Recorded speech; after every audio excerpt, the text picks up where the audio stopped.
Hyderabad core urban పరిధిలోని double bedroom ఇళ్లపై ప్రభుత్వం కీలక నిర్ణయం తీసుకుంది.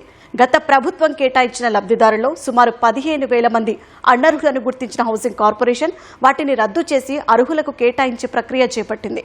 అటు కేటాయించిన ఇళ్లలో ఉండని వారిని కూడా రద్దు చేయాలని భావిస్తున్న ప్రభుత్వం వారికి నోటీసులు ఇవ్వాలని కలెక్టర్లను ఆదేశించింది. అసంపూర్తిగా ఉన్న డబుల్ బెడ్రూమ్ ఇళ్లకు లబ్ధిదారులను గుర్తించే ప్రక్రియ కూడా చేపట్టింది.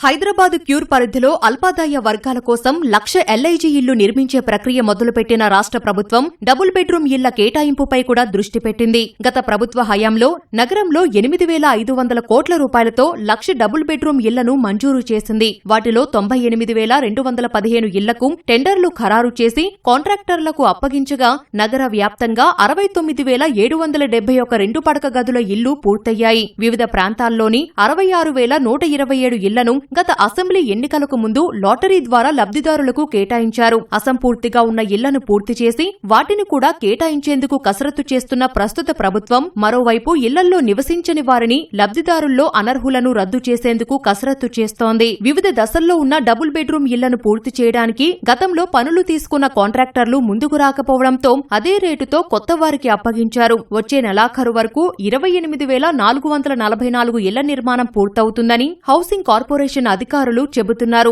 వాటిని లబ్ధిదారులకు కేటాయించే ప్రక్రియ జరుగుతోందని గృహ నిర్మాణ శాఖ ప్రత్యేక కార్యదర్శి విపి గౌతమ్ తెలిపారు. లబ్ధిదారులను గుర్తించేందుకు సర్వే జరుగుతోందన్నారు. మనకు గత ప్రభుత్వంలో 70,000 హౌసెస్ కంప్లీట్ చేసి 70,000 అలాట్ చేశారు.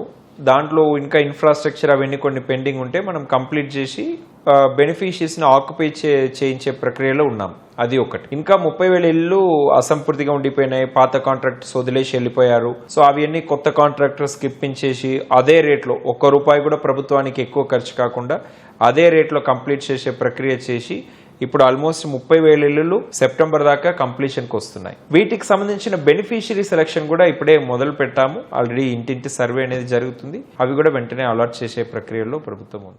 గతంలో కేటాయించిన డబుల్ బెడ్రూమ్ ఇళ్లలో చాలా మంది లబ్ధిదారులు ఉండటం లేదని గుర్తించిన సర్కార్ ఎందుకు ఉండటం లేదో తెలుసుకునేందుకు క్షేత్రస్థాయి పరిశీలన చేసింది. అలాంటి వారికి కేటాయింపులు రద్దు చేయాలని హౌసింగ్ కార్పొరేషన్ భావిస్తోంది. కేటాయింపు ఎందుకు రద్దు చేయవద్దో వివరణ ఇవ్వాలని నోటీసులు ఇవ్వాలని కలెక్టర్లను ప్రభుత్వం ఆదేశించింది. హైదరాబాద్, రంగారెడ్డి, మేడ్చల్ కలెక్టర్లు ఇప్పటికే కొందరికి నోటీసులు ఇచ్చినట్లు తెలుస్తోంది. ఇప్పటికే అనర్హులుగా తేలిన 15,000 మందికి నోటీసులు ఇచ్చి కేటాయింపు రద్దు చేయాలని నిర్ణయించినట్లు అధికారులు వెల్లడించారు.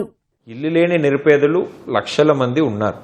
సో వాళ్ళకి లేకుండా ఇల్లు తీసుకొని ఎవరైనా జస్ట్ మీరు శనివారం ఆదివారం వెళ్ళి చూసుకొని వస్తామంటే అది ఊరుకునేది లేదు. అలాంటి వాళ్ళది డెఫినెట్లీ వేరే ఇంకా ఎలిజిబుల్ వాళ్ళు థౌజండ్స్ ఆఫ్ మెంబర్స్ క్యూలో ఉన్నారు. వాళ్ళకి అలాట్ చేయడం జరుగుతుంది. అండ్ ఒక 15,000 ఫ్యామిలీస్ ఇన్ఎలిజిబుల్ను కూడా మనకు తేలినాయి.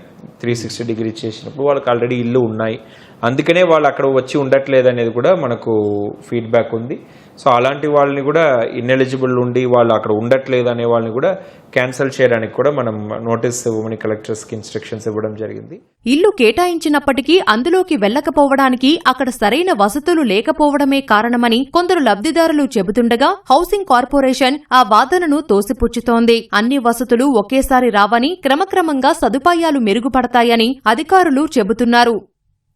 ఆ ఇల్లు శాంక్షన్ చేసినప్పుడే అక్కడ water supply, current, CC roads ఇవి అన్నీ కూడా ఫెసిలిటీస్ అంటే ఉండడానికి ఏమేమి ఫెసిలిటీస్ కావాలో అన్నీ కూడా ఏర్పాటు చేయడం జరిగింది.